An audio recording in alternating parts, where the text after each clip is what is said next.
guys, Plottimer Cards in the house, and today I'm coming to you with my OTK Skull Servant deck build. So let's go ahead and take a look at these cards. So first of all, I'm running 3 copies of King of the Skull Servants. Now this card is super dope because its original attack becomes the number of Skull Servants and Skull Servant cards in your graveyard times 1,000. So you can get this thing up to like 15k attack, 16k attack. I've done it before. It's super satisfying to get an OTK with a monster that strong. And also, if it gets destroyed by battle, which doesn't happen too often, you can banish one of your Skull Servant cards from the graveyard and you can bring it back. So it's also a really dope way to recycle this card. Next, I like to run 3 copies of White Baking. Now this works in 2 ways. You can use it as a hand trap for protection for your cards. So its effect is if a level 3 or lower zombie monster you control will be destroyed by battle or card effect, you can discard this card instead. And then secondly, you can use both of these effects together. But if this card is sent to the graveyard, you can send 2. You can add 2 monsters with different names from your deck to your hand, except White Baking, that are either Skull Servant or specifically list Skull Servant in their text, and then discard 1 card. That combo works really well. You can use, there's a lot of different ways you can just send this directly from your deck to the graveyard, or if you have this in your hand, you can use it to protect your monster and then pop off his second effect at the same time. So it works really well in this deck. Next, I like to run 3 copies of White Princess. White Princess is also super dope because it allows you to discard it, and you can do this during either turn. You can do it during the battle phase or whatever. So you can use it offensively and defensively. And all monsters on the field will lose attack and defense equal to the number of stars or rank they have times 300. So it's really dope because it works with star and rank. And also, your own boss monster, King of the Skull Servants, only has 1 star. So you're going to lose 300, but you're going to gain 1,000 because this will go to the graveyard. And your opponent's monsters a lot of times will end up with like close to 0 attack. So it's a very easy way to win and defend yourself. Next, I like to run 3 copies of White Prince. White Prince is super dope as well. Its effective is this card is sent to the graveyard. You can send 1 Skull Servant and 1 Lady of White from your hand and or deck to the graveyard. And then secondly, you can banish 2 Skull Servants and this card from your graveyard, special summon 1 King of the Skull Servants from your deck. So that's super dope. So what I like to do is, if I can manage to send White Baking to the graveyard, I will add this for sure, and then 1 other card depending on my situation. I can add a couple different cards.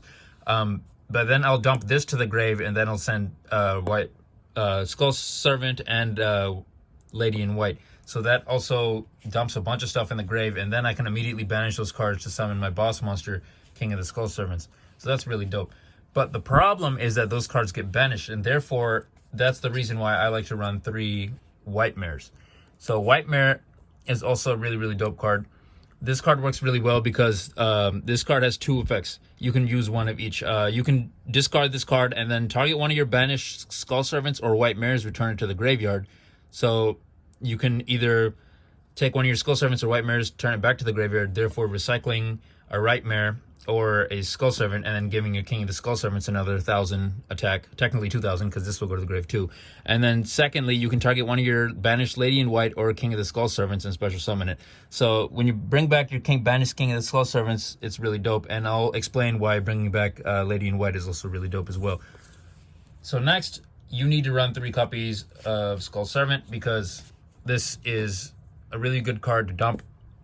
You can dump it pretty easily in your graveyard.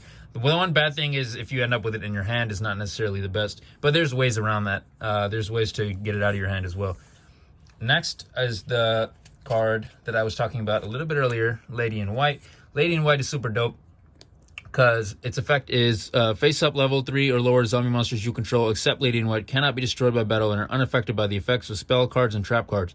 This card's name is treated as Skull Servant once in the graveyard. So this is super dope because if I use my White Prince to banish this will go to the grave, and then I'll send both of these to the grave as well, and then I'll banish these 3 from the grave in order to special summon my King of the Skull Servants, and then I can use my White Mare from my hand, discard it, and then special summon my Lady in White. And most of the time that's enough for me to just go ahead and declare an attack and win, because this will give my King of the Skull Servants enough protection for my opponent not to be able to do anything. Next are the non-Skull Servant cards. These cards provide very good support for this deck. You need to play 3 copies of Unizombie. Unizombie is super dope. One, it's a tuner, so you can use it to go into a lot of your extra deck monsters. And secondly, its effect is you can target one face-up monster on the field, discard one card, and then if you do, increase that target's level by 1. So you can use it to get a lot of different cards to the graveyard. Preferably, you can take Right Prince straight to the grave, and you can also take... let me find it. You can also take White Baking to the grave. So that works really well. And then you can increase this card or any card on the field's level by 1. And secondly, its effect is you can send a zombie monster straight from your deck to the grave. So you can literally search the previous 2 mentioned cards, and you can dump them in the grave, and you can pop off a lot of different combos, and then you can level up again. So you can level manipulate to get a lot of different types of synchro monsters on the field. And next, I like to run 3 copies of, I hope I'm saying this right, Shirani Solitaire. This thing is super dope because you contribute 1 zombie type monster, special summon 1 zombie type tuner with 0 defense from your deck. So this is a great searcher for Unizombie. And you can tribute any zombie monster. So usually I like to tribute itself, but in some weird situations, I think this only happened once, but you can tribute another monster you control. It works pretty decently as well. Next, I like to run 2 copies of Gozuki and 1 copy of Mezuki. Now, Gozuki is really dope because its effect is during your main phase, you can send 1 zombie monster from your deck to the graveyard. And if this card is sent to the graveyard, you can banish 1 zombie monster from your graveyard and special summon 1 zombie monster from your hand. So it works really well. What I like to do is I like to use its effect and immediately dump, let me find it. Where is it? White Baking to the grave, and then White Baking's effects will all pop off, and I'll have a bunch of Skull Servants in the graveyard and a King of the Skull Servants summoned. And then if that fails, I can use something to, which I'll show in a little bit, I'll use something to send this to the graveyard, which will allow me to banish another monster, and then I can special summon a King of the Skull Servants from my hand, or just another monster from my hand. Mezuki is super dope too because it's just kind of like a Monster Reborn. You can banish this card from your graveyard, target 1 zombie monster in your graveyard, special summon that target. So I only run 1 because if you end up having to summon it or anything, it's kind of dead. You just want it in your graveyard for its effect. Next, I like to run 2 copies of Hand Destruction. Now, this is how I like to get Gozuki from my hand to the graveyard to pop off its graveyard effect. But I know you can also run Card Destruction. But in my experience, when I run Card Destruction, I always end up having a card or 2 in my hand that I wish I could keep, you know? So that's why I like to run Hand Destruction, so I can choose which cards in my hand go to the grave, and that way I can still pop off decent combos. But Card Destruction has its own, what's it called? It has its own good stuff about it, and Hand Destruction has its own good stuff, and they both have various weaknesses. So that's why I have Card Destruction side decked as well, so I can switch them out when needed. Next, I like to run 2 copies of Book of Life. So this is like a Monster Reborn. You can target 1 zombie monster in your graveyard and 1 monster in your opponent's graveyard. Special summon the first target, also banish the second target. So I can completely see this being run at 2, but I can also see you running 1 Book of Life and maybe 1 Monster Reborn, because depending on if you're going first, your opponent isn't necessarily going to have a monster in the graveyard, so you technically can't use its effect. And a lot of times, depending on the situation, they might not have any monsters in your graveyard, no matter how late in your game is, right? So you might want to switch this out for 1 Monster Reborn, 1 Book of Life. Just works a little bit better and is a little more guaranteed. Next, I like to run 1 Foolish Burial. You can send 1 monster from your deck to the graveyard. That's pretty self-explanatory. I usually like to send Right Baking, but you can also send Right Prince. Since White Baking is once per turn, if you already use this effect, you can send a White Prince and then pop off its combos. Next, I like to run a copy of Burial from a Different Dimension. I'm pretty sure when I originally started making this deck that this was a limited card. I don't know if it's still limited or not, but I run it at 1. If it's not limited, I can completely see this being run at 2, because you're gonna a lot of your cards are gonna be banished, and bringing them back and then sending them straight to the graveyard to power up your King of the Skull Servants is really, really good. Next, I like to play 1 for 1. The ability to discard a card from my hand can pop off a lot of combos in this deck. Also, I can immediately summon my boss monster, King of the Skull Servants. So that works pretty well. Lastly are my trap cards. I like to run just 3 copies of Infinite Impermanence. If there's a weakness in this deck, I would definitely say that it's the ability to negate monster effects. So if my King of the Skull Servants effects are negated, I'm kind of screwed. And so that's why it mostly comes from monsters. So that's why I like to run Infinite Impermanence. You could also run something like Twin Twisters. I have that side decked just so you can get rid of spells and traps. That also works really well. Now just a couple cards in my side deck. I'm going to try to keep out the ones I've already mentioned. It's like Card Destruction. But I like to run for the side deck. Crush Card Virus works really well.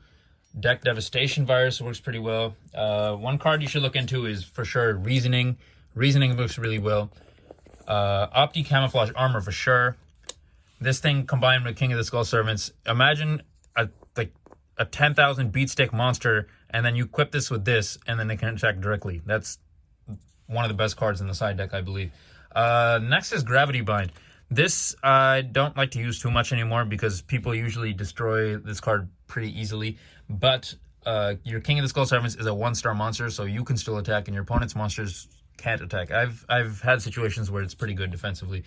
Next, I like to run for my side deck, 2 copies of Shirani Style Samsara. This card is really good because you can banish a face-up zombie you control, and you take no damage for the rest of this turn, even if the card leaves the field. So it has its own good stuff about it. And then secondly is you can target 2 of your banished zombie monsters with 0 defense, shuffle them both into the deck, and then draw 1 card. So it's good drawing, and then it's also good recycling of your banished monsters. But I find it doesn't, because it's a continuous trap, it doesn't stay on the field that long. The first effect always works, but the second, yeah. And then I also have Jackal Bolin in the side deck. This card works really well.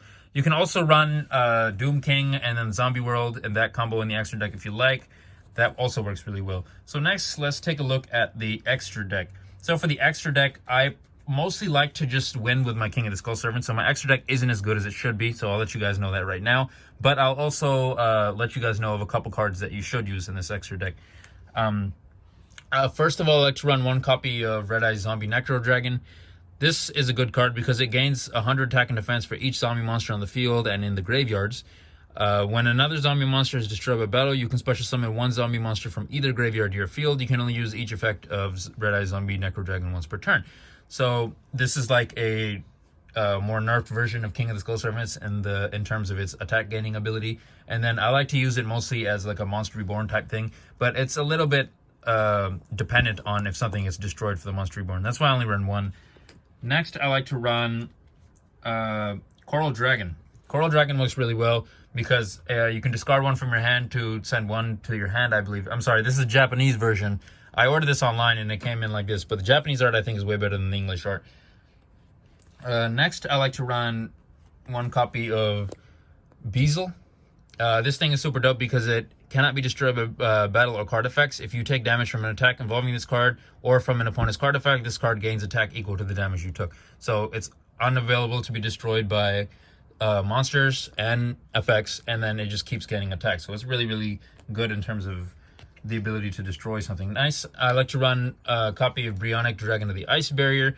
I like to run, so you're going to be running, I try to run from level 5, level 6, level 7, and level 8, because that's usually the way the level manipulation works with Unizombie is you're going to get stuff in that range. So that's why I have Bryonic Dragon of the Ice Barrier in here.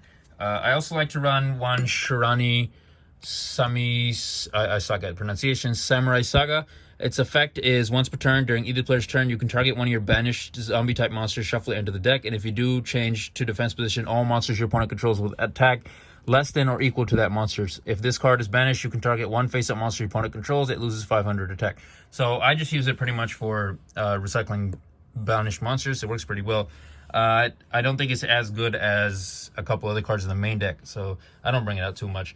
Next, I like to run 2 copies of Black Rose Dragon. Black Rose Dragon, I think, is a must-have in this deck because the ability to just nuke everything on the floor and then being able to use Book of Life to bring back your King of the Skull Servants and banish 1 of their monsters and then just go ahead and attacking directly is really, really good.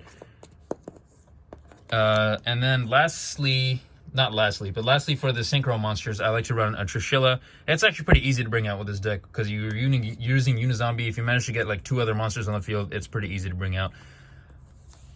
I like to run 1 copy of Relinquished Anima. This is just in case I brick. I can just summon my Skull Servant on the field, and then I can just go ahead and go into Relinquished Anima and hopefully take 1 of my opponent's monsters. I know it's a little bit limited, but you should also run Link Karibo in this deck. Link Karibo would work really well in this deck.